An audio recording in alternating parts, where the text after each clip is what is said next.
नमस्कार, आप देख रहे हैं छत्तीसगढ़ एक्सप्रेस। मैं हूं आपके साथ बुशरा और छत्तीसगढ़ से जुड़ी खबरें हम इस बुलेटिन में आपको बताएंगे। और सबसे पहले बड़ी खबर रायपुर से आपको बता रहे हैं, जहां राम मंदिर चंदा पर मुख्यमंत्री भूपेश बघेल का बीजेपी पर हमला। राम मंदिर के लिए चंदा इकट्ठा करना क्या बीजेपी ने धंधा बना लिया है? किस मुंह से चंदा मांग रहे हैं भाजपा? शिलान्यास से लेकर अब तक के चंदे का हिसाब दें।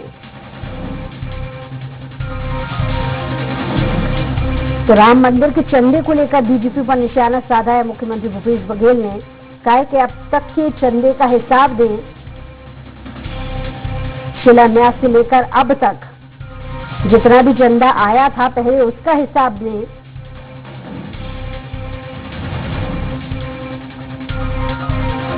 पहले तो ये बताया, जो पहले शिला पूजन किए थे और पैसा ले गए थे उसका हिसाब क्या है? मतलब ये धंधा ही बना लिए क्या? पहले जब शिला पूजन किए थे 92 के बाद, और 92 में वो सब किए थे, शिला पूजन किए थे, पैसा इकट्ठा किए थे, सैकड़ों हजारों करोड़ रुपए इकट्ठा किए थे, उसका हिसाब क्या है? भाजपा वालों को ये जवाब देना चाहिए। वो पैसा उपयोग क्या हुआ? कितना पैसा इकट्ठा हुआ देश भर में? कितने ईंट इकट्ठा हुए पूरे देश भर में? और कितने खर्च, उसके हिसाब क्या है वो और इसी पर ज्यादा जानकारी के साथ स्वराज संस्था वैभव शिव पांडे हमारे साथ लाइव जुड़ गए हैं। वैभव, चंदा इकट्ठा करने को लेकर कांग्रेस इस मुद्दे को भुनाना चाह रही है और बीजेपी पर तमाम सारे आरोप लगा रही है। ऐसे में छत्तीसगढ़ की राजनीति में कितना भूचाल आया हुआ है, कितना असर यहाँ पर पड़ रहा है और आरोप प्रत्यारोप अब तक इस मामले पर कितने सामने आ चुके हैं? देखिए, मुख्यमंत्री भूपेश बघेल का जो बयान आया है, निश्चित तौर पे इससे छत्तीसगढ़ नहीं बल्कि देश की राजनीति में एक नया बहस शुरू होगा। मुख्यमंत्री भूपेश बघेल ने सीधे तौर पर और एकदम करारा हमला बीजेपी के ऊपर बोला है। भूपेश बघेल ने साफ तौर पर यह कहा कि बीजेपी चंदे के नाम पर धंधा कर रही है। भाजपा वाले पहले ये बताए कि किस मुंह से वो चंदा मांग रहे हैं। उन्होंने यहां तक कह दिया कि जो 92 में शिला पूजन हुआ था और उसके बाद से लेकर के अब तक जितने भी चंदे इकट्ठे किए गए हैं पहले उसका हिसाब दे दे, फिर वो चंदा मांगने के लिए आए। तो जाहिर तौर पर उन्होंने एक नया जो है मुद्दा छेड़ दिया है और इसे लेकर के राजनीति गरमाना स्वाभाविक है। छत्तीसगढ़ में इसे लेकर के तो आरोप और प्रत्यारोप देखने को मिलेगा ही। मुझे लग रहा है कि देश में भी इसे लेकर के एक बड़ा विवाद खड़ा होने वाला है, क्योंकि सिर्फ कांग्रेस की तरफ से यह बयान नहीं आया बल्कि राज्य सरकार की तरफ से इस बयान को देखा जाएगा। राज्य सरकार के मुखिया ने जो ये बयान दिया है उससे एक नया विवाद पैदा होना लाजमी है। और छत्तीसगढ़ में तो पिछले कुछ दिनों से जो राम मंदिर के चंदा को लेकर के जो बयान बीजेपी की तरफ से आए थे, बृजमोहन अग्रवाल ने कहा था कि राज्य सरकार को 101 करोड़ रुपए का चंदा राम मंदिर के निर्माण के लिए दिया जाना चाहिए। तब से ही इसे लेकर के बहस की शुरुआत हो चुकी है। टीएस सिंहदेव का बयान आया था, कांग्रेस के अन्य नेताओं ने इस पर प्रतिक्रिया दी थी, और आज जिस तरीके से मुख्यमंत्री भूपेश बघेल का बयान आया है, निश्चित तौर पे इससे राजनीति गरमाने वाली है। एक और जो बात मैं बता दूं कि मुख्यमंत्री भूपेश बघेल यहीं तक नहीं रुके बल्कि उन्होंने बीजेपी पर एक और करारा हमला बोला और कहा कि बीजेपी अपने आप को हिंदूवादी पार्टी बताती है, हिंदुओं का हितैषी बताती है। तो पहले ये बता दे कि उन्होंने किस हिंदुओं का जो है, किन हिंदुओं के लिए काम किया है। उन्होंने सवाल उठाया कि गरीब मजदूर तबके के लोग क्या हिंदू नहीं है? किसान तबके के लोग क्या हिंदू नहीं है? कुम्हार और लोहार तबके के लोग क्या हिंदू नहीं है? बुनकर क्या हिंदू नहीं है? क्या इनके लिए कभी बीजेपी ने कुछ किया है? ये एक तरीके से एक नया सवाल भी जो है मुख्यमंत्री भूपेश बघेल ने खड़ा कर दिया है, और इसका जवाब बीजेपी की तरफ से फिलहाल तो नहीं आया है। जवाब किस रूप में आ रहा है ये देखना होगा। जी, लेकिन आप जैसा कि जिक्र कर रहे थे कि इस रूप में भी देखा जा सकता है कि राज्य सरकार के मुखिया की तरफ से इस तरीके का स्टेटमेंट आया है। तो इस लिहाज से भी अगर समझ लिया जाए तो विपक्ष की भूमिका निभाने वाली बीजेपी के जो खास नुमाइंदे हैं, क्या उनकी तरफ से इस पर कोई प्रतिक्रिया सामने आ रही है? देखिए, फिलहाल तो कोई प्रतिक्रिया नहीं आई है, लेकिन प्रतिक्रिया आना लाजमी है। मुझे लग रहा है इस मामले में बीजेपी के तमाम बड़े नेता निश्चित तौर पर राज्य सरकार पर और कांग्रेस पर हमला बोलने के लिए तैयार बैठे होंगे।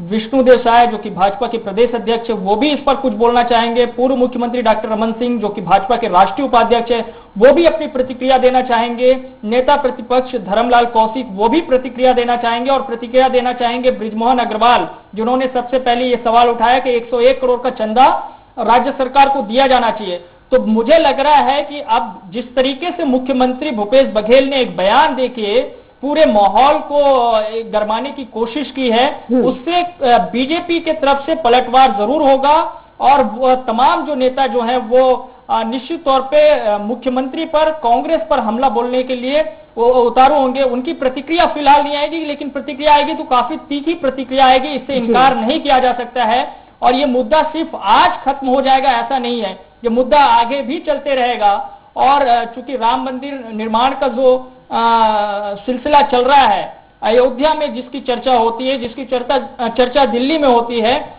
अब जिस तरीके से छत्तीसगढ़ से मुख्यमंत्री का बयान आया तो ये चर्चा काफी और तेज हो जाएगी। और एक और बात, चूंकि मुख्यमंत्री भूपेश बघेल ने ये भी कहा कि राम बीजेपी वालों की बपौती नहीं है, भगवान राम जो है जन जन के जो है प्रतीक है, जन आस्था के प्रतीक है और छत्तीसगढ़ में तो वो संस्कृति के प्रतीक हैं। वो राम के नाम पर सिर्फ राजनीति कर रहे हैं। उन्होंने ये भी कहा भूपेश बघेल ने कि राम के सबसे बड़े भक्त अगर कोई थे तो वो महात्मा गांधी थे, जिनके मुख से मरते वक्त भी जो है हे राम का शब्द निकला था। तो वो किस राम की बात कर रहे हैं? उन्होंने ये भी कहा कि छत्तीसगढ़ में राम को संस्कृति के नायक के तौर पर पूजा जाता है। और उन्होंने ये भी कहा कि चंदखुरी में जो आयोजन होने वाला है 17 दिसंबर को एक बड़ा जलसा होगा। अयोध्या में जिस रूप में वो राजनीति करते होंगे राम के नाम पर, लेकिन छत्तीसगढ़ में संस्कृति को लेकर के राम की पूजा होती है और हम उसी आधार पे जो है कार्यक्रम करते हैं। ये कोई राजनीतिक कार्यक्रम नहीं होता है, बल्कि इसमें समाज के सभी तबकों के लोगों का जुड़ाव होता है। तो आप पूरे इस भूपेश बघेल के अगर बयान को समझने की कोशिश करेंगे तो उससे एक साफ तौर पर संदेश देने की कोशिश है देश की राजनीति में कि जिस राम के सहारे बीजेपी अभी तक आगे बढ़ती रही है या उसके नाम पे राजनीति करती रही है या उसे सियासी तौर पर भुनाते रही है, वही राम छत्तीसगढ़ में अब कांग्रेस पार्टी के लिए एक सांस्कृतिक प्रतीक के तौर पर भले ही हो, लेकिन वो एक राजनीतिक केंद्र तौर पर भी जो है उभर कर सामने आ रहे हैं। और उस राम के आश्रय मुझे लग रहा है देश में एक अलग राजनीतिक जो है माहौल पैदा करने की कोशिश कांग्रेस की तरफ से की जा रही है। बिल्कुल अभी देखने वाली बात होगी कि ये कितना मुद्दा आगे भूल पाता है और आगे किस स्तर तक ये जा पाता है। वैभव, आप हमारे साथ बने रहिएगा, आपके पास वापस आ रहे हैं।